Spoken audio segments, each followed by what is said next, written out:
What's up, guys? It's Coach Grant with First Down Training, and today we're going to be breaking down the best route running from the NFL's Week 1. This is going to be some great examples of how you guys can use press releases to set yourself up, how you guys can attack a zone coverage DB in a press bail situation, and then how you guys can run a whip route on the goal line. So these are three of the best routes from the week, so I hope this video gives you guys some value. Let's get started. But also, fellas, if you guys don't know what to do as a wide receiver, you're not sure the specific exercises you need to do on the field to take your game to that next level, check out that very first link in the description for our 28-day on-field wide receiver workout plan. So what it is, it's a 4-week-long schedule with all the specific drills you need to do, broken down into sets, repetitions, rest periods, and all the above to help your overall game as a wide receiver. And we include an instructional video where we break down each drill. We talk about each day of the plan and the importance of all the exercises. Then we show full speed examples. So I hope you guys can check that out. It's the very first link in the description below. If you want to take your game to that next level as a wide receiver, let's get started. So first route we're looking at here is from the game last night from Marquise Goodwin. We're going to be talking about how you guys can attack the blind spot of a DB. Okay, so now the number one thing here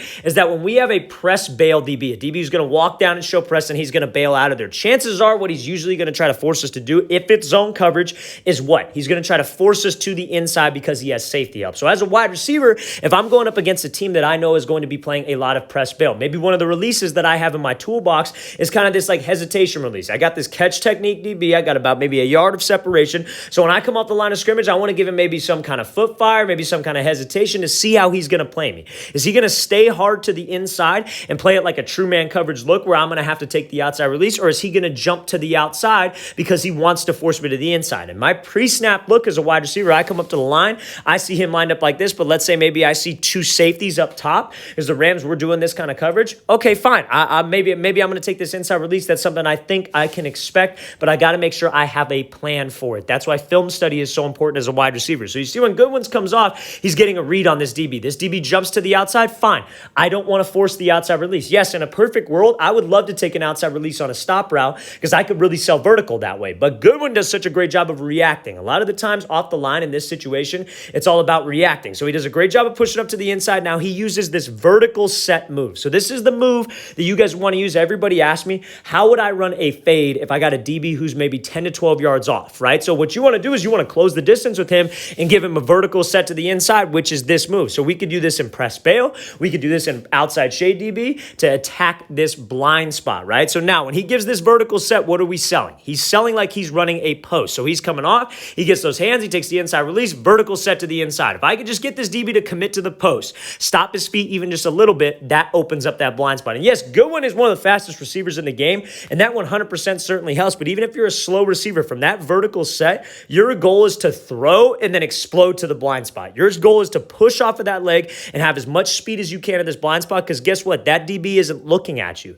That's why they call it the blind spot. So if I could have speed to this outside, I could have speed to his blind spot, that forces him to commit to the fake, because his number one job when it's zone coverage, don't get beat deep. Don't get beat to the outside and don't get beat deep. That is your zone. You're trying to force him to the inside. You're trying to make him run towards the middle where you have help. So Goodwin does such a great job of doing that. And you see when he snaps this thing off, he's violent with his hips. He drops that pad level into an explosive position. And you see how much separation that's able to get him. That gets him about 5 yards of separation to where he can come back to that ball, make a play, and get that first down. That is a hell of a route there by Goodwin. Great job attacking that blind spot, using the vertical set, and threatening this DB vertical. Let's watch it again, full speed one more time. Great job with the vertical set, attack the blind spot, then drop this thing right off. So now we're going to be looking at this route from Cooper Kupp. This is a perfect example of how you got to be able to get outside of the DB's frame to be able to make him move off that platform, and then obviously finishing the play. So this first step right here, a lot of people think that this is a false step. It is not a false step. Some people call it a kick step. It is a step to really focus on balance and to focus on shooting him outside the DB's frame, right? Because they're in this stack formation, so he knows that they would be stupid to put this guy in man coverage on Cooper Kupp. So we know that this guy's going to probably be manned up on Jefferson. He's going to be manned up on Cooper Kupp, right? So we got some space to operate, right? So Cooper Kupp is patient because he's got to let Van Jefferson clear out of the formation. Now, when we come off of here, that kick step that he takes, that's what's going to shoot him to the outside. That's what's going to move him outside this DB's platform, because again, especially when we have about a yard or two to work, it is so easy to get separation when it's in true man coverage because he's watching your hips. So all you have to do is threaten him to the outside with your hips in that specific direction. So he decides to go with this like ickey shuffle release. I call it an ickey shuffle release. Some people call it a triple step, but it's essentially where he goes left, right, then left, and he breaks off on the left to run back to the inside and take the inside release. So he gives him that left, right, left, and makes that cut. This is more of like kind of a, like I guess a 5-step release, if you will. It's a little bit more patient of a release, but it's still like kind of the same concept as a triple steps. He's going left, right, left, or he's going to go left, right, give him a little shake to the outside, head and shoulder fake here. But you see how he's moving this DB off the platform. You could consider this maybe a slide release in some cases, right? But something patient to where we actually have to threaten the DB to the outside. There is so much field out here that this DB is going to have to commit to at a certain point. That DB has to open his hips. He has to shuffle with me at a certain point, but I have to make him believe that because like I said, he's watching those hips. So I have to bring my hips, I have to bring my upper half all the way outside the platform. You want to think of it like driving, fellas. You're in the far left lane, you got the middle lane, and you got the right lane. I want to get to the right lane, so I want to set this DB up to the left lane, and he does a great job of moving him off that platform. And again, everybody loves to talk about the hand technique, but the feet set up the hand technique. So if I can actually threaten a DB to the outside, I could threaten him to that 45-degree angle or to that left lane, if you will, and I get his feet to move, that sets up all kind of field for me. And when he jumps, when he commits to it, if I could swat his hands off, that makes his hips lock out. He's completely off balance. If I know where to attack and where you should attack with hand technique is back of the arm, shoulder, or elbow, I can get a ton of separation. And you see he's got a couple yards. This is all we need, especially with a guy like Cooper Kupp, and especially when we are in the red zone. That's a great example of how to use this kind of like icky shuffle, almost slide release, anything real patient to the outside to shake this DB off, and then obviously accelerate out to make this play. Great job there by Cooper Kupp.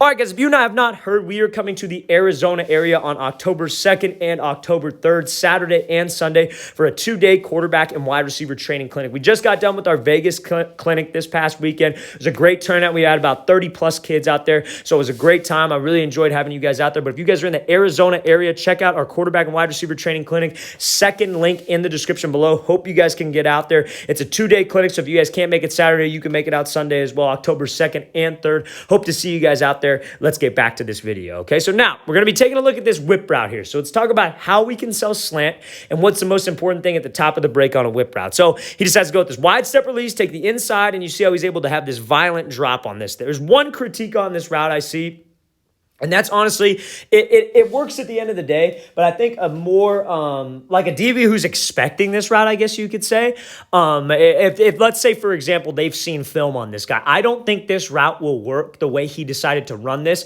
if it's week 2, because they will have film on these guys and they will have film on how they run this specific whip route, okay? So let's talk about it. So when he comes off here, everybody knows what's a whip route trying to sell.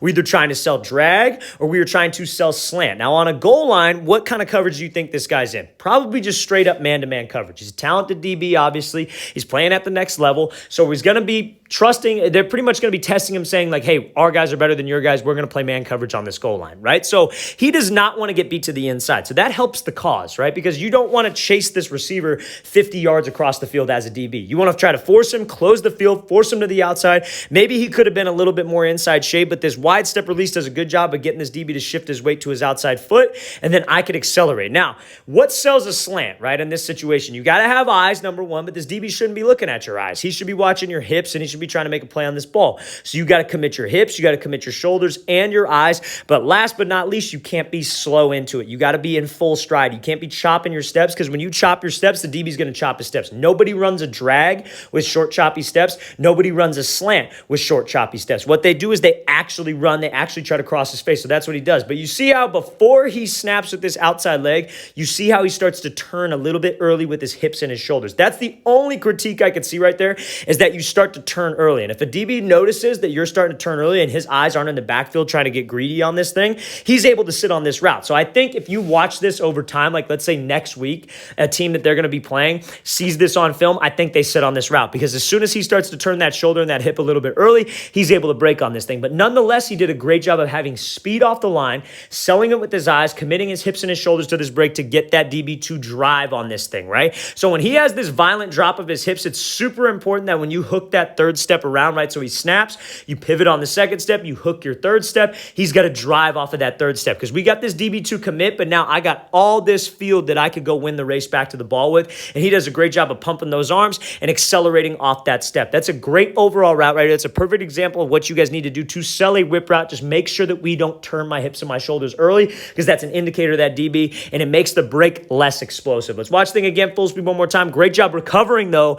and accelerating off that break to really win that race back to the ball. Make sure, fellas, on any kind of whip route, I got to sell with my eyes, I got to commit my body language, and I got to have stride to the inside. I got to have speed. Let's watch it again, full speed. Great job using that wide step. Great job popping this thing off, and then obviously accelerating to make that play on the ball. All right, guys, we want to thank you for watching. I really appreciate it. I hope this video gave you guys some value, taught you a few new things just on route running and just what you guys can do to improve your game as a wide receiver. But also, fellas, if you want a 4-week long on-field wide receiver workout plan, all the specific drills and exercises wide receivers can do on the field for their route running, press releases, catching, explosiveness, balance, and all the above, check out that very first link in the description. And again, if you guys are in the Arizona area, want to make it out for our 2-day quarterback and wide receiver in-season training clinic, check out that second link in the description below. I'll see you guys next time.